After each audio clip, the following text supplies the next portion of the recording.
Hey, did I or did I not warn you? Didn't I say, don't do this? Do not say that I did not warn you, because I did yesterday. I warned you all. I told you all to fade me because the Vikings curse is a real thing. The curse is so real that it's approaching undefeated status. You know, like sex, father time, me losing any bet that I ever make involving the Minnesota Vikings. Add it to the list at this point. Some things are undefeated. That included. I mean, I didn't think, or I don't think it was just my curse last night. In hindsight, Minnesota getting that game made too much sense. I mean, it starts with a curse. And I never believed in curses until this one. Now I do. That one's real. But it's more than just the curse. The Vikings winning that game last night made way too much sense in that NFL Week 7 made no sense.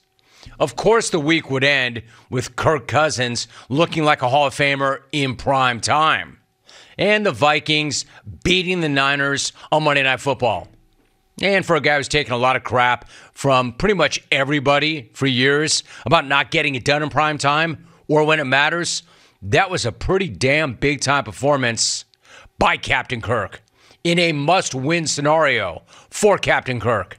This guy put up 378 yards in the air against a defense, which is no joke. Even if that defense may not be who or what we thought they were. I mean, for instance, the hell happened to that dominant Niners defensive line? Since when does the D coordinator, in this case, Steve Wilks, dial up an all-out blitz and get burned in a game-changing play at the end of the first half for the Niners? Since when do the Niners have to resort to sending the house to get that kind of pressure on the quarterback? Since when? Since never. At least not since Kyle Shanahan and John Lynch arrived and built that monster D-line. But that's exactly what happened. They send everybody, and of course, Kirk Cousins burned them. The head, and I talked about this yesterday during the Big Head Bet segment. This dude, say what you want about Captain Kirk. This dude is nails when opponents bring additional pass rushers. So suddenly, no, the Niners' D doesn't look so dominant, not after dropping another one. And yes, we all have to give Captain Kirk some bleeping credit for coming through in prime time. You know, the one thing that he's never been able to do, give this guy some bleeping credit for real. You give them some credit, I mean, for real. For real. But back to that play call. Jordan Addison made a hell of a play. I mean, straight up. Beast move to rip the rock. Great play by the Rook. I mean, a wild play and a great play by Addison. But again, I have to ask, the hell are the Niners doing on that play?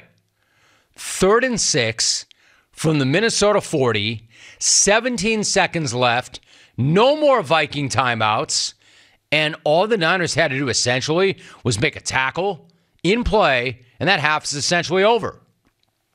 With all due respect to the defensive coordinator, Steve Wilks, and that Niner D, man, I've got no choice. I've got to go all Andrew Brown on that one. I mean, what are we even doing here? What are we doing here? What are we doing here? Like, what am I doing here? Like, what are we doing? Seriously. What are we doing here? It was just not your typically buttoned up and impeccably prepared and well-coached Kyle Shanahan Niners last night. In fact, you get right down to it, they were sloppy as hell, actually. And there's a lot of blame to go around. And that also goes for Big Brock Purdy, too, who went a year and a half without losing a regular season game and now has lost 2 in a row. And those 2 games have probably been his 2 worst starts of his career thus far, which isn't so great. So is he showing some cracks? Maybe. However, do not come running up in here looking to bury this dude either. He is still second in the league in passer rating. He still has 11 touchdowns to 3 picks, even after 2 INTs last night. And he was missing Debo, and he had a banged-up Christian McCaffrey, who also put one on the ground.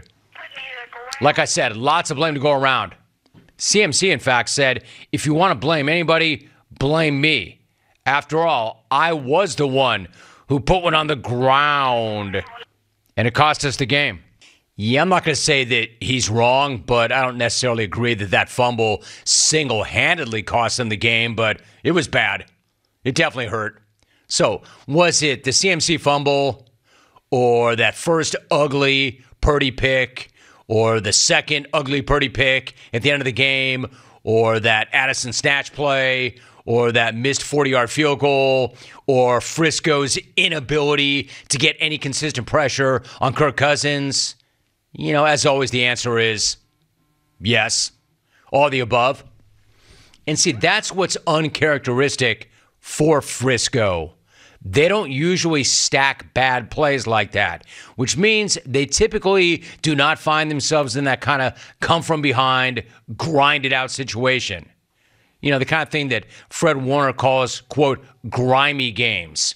He says they have to find a way to get better at winning, quote, grimy games. You know, I like the accountability. I don't like that what they're being accountable for, but I like the accountability. He's not wrong. Like, as great as this team is, or we thought they were, they also need to be able to win games where they're not just knocking people the hell out like they did the Cowboys a few weeks back. They've got to find a way to grind out the grimy games too. So once again, credit to Minnesota for pulling out that grimy win against a team that we all thought were the ones to beat 2 weeks ago. When they were 5-0, they were on top looking down at everybody else. They were the ones to beat. Credit to Kirk Cousins, too, for shutting a lot of people up last night. Let me repeat that. Credit to Kirk Cousins for shutting a lot of people up last night. Full stop. Having said that, I wish this dude would shut up about Creed. I still can't believe this Creed revival is a real thing. I can't believe that it happened in the first place. I can't believe it's still happening. Like, I get that virtually everything comes back around, but not Creed. I didn't think that everything comes around again and will be in style again, Creed, including Creed. But apparently it does. Not only are the Rangers going to the World Series, but the Vikings think that they have a Creed win streak going on now. Dude. Dude. You're a really good dude. Little cringy, but a really good dude. But that is a really horrible take. Even after a big, big night on a big stage like that, my man, I got to run you for that. No. You don't quote, gotta say it, Creed. You don't gotta say it. You don't gotta listen to it. You don't have to hype it. You certainly do not have to dive any deeper into their catalog.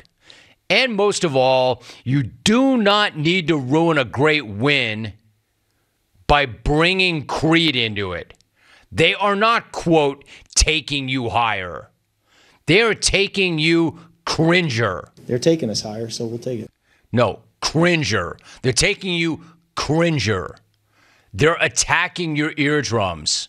Bleeding from the ears is not some sort of good luck charm, my dude. I mean, are you kidding me with that? Bad enough that the curse is real and I lose money every single time I bet that team. It's like a lock. I told you. You want to make money? Fade me. It doesn't matter what I do. I mean, I've tried to outthink myself like, I know that's the way I want to go, so I'm going to go the other way. It just doesn't matter. I lose. Thank goodness we have Paul Allen to balance out the Creed cringe. PA makes everything so much better because he's not only one of the best play-by-play people ever, he is one of the best people walking the planet ever. I don't even care that I lost my bet because, well, not if it meant that my dude PA got to make this epic call of the Vikings putting that game away. You know what? After that, I'm just going to say it. GOAT. GOAT. Not one of the best ever. Not one of the best people ever. Just GOAT. Bah. Did you hear what he just said? Quote, these sour ass Niners can go ahead and get out of town. These sour-ass Niners can go ahead and get out of town. These sour-ass Niners can go ahead and get out of town. GOAT. Man, that's why this dude is a legend around here. That's why this dude is a legend everywhere. He really did drop a sour-ass blast on the Niners. Something tells me the big head is going to be referencing this call for the rest of our lives. Anytime I bring that guy on, like that's going to jump ahead of Poulter and Wendy for the head. So PA, thanks, Alvy. Thanks for nothing at all. PA, try to apologize for it afterwards. Apologize for using a bad word. My man. I'd like to take this chance to apologize. My man. Apology not accepted. Apology for what? For being too awesome? For being a legend? Apology not accepted. So to sum up, the Niners need to stop being, quote, sour asses. These sour-ass Niners can go ahead and get out of town. They got to get out of town, get back to that body of water in Frisco, and learn how to win grimy games. Grimy games. Shouldn't be that hard. Shouldn't be that hard, except that they've got the Bengals next. You know, Cincinnati, coming off a bye, who've won 2 games in a row. And not only is Cincinnati coming to Santa Clara, one Jack Savage is as well. So you have to contend with that, too. The Bengals are 1-0 with Tame. Jack Tame in attendance. So, good luck game planning that, Kyle. Jack Timid lives in the grime. He prefers it when plans all go out the window and things all go to hell. Grimy games. When the unexpected is expected, Jack Tame is there. Jesus Christ, it's Jack Docile. Jesus Christ, it's Jack Savage. Docile. Grimy games. What happened to Frisco? 2 weeks ago, they were the best team in the league. 2 weeks ago, we were ready to give them the Lombardi. That's the NFL. Every single week it's something, right? That's why it's the hardest thing in the world to bet on. That's why it's the most unpredictable thing. And give Minnesota credit. They were left for dead. But most of all, give credit to the GOAT, Paul Allen. Thank you so much for watching. Please like, comment, and subscribe. And hit the bell to be the first to know when we do upload a new video.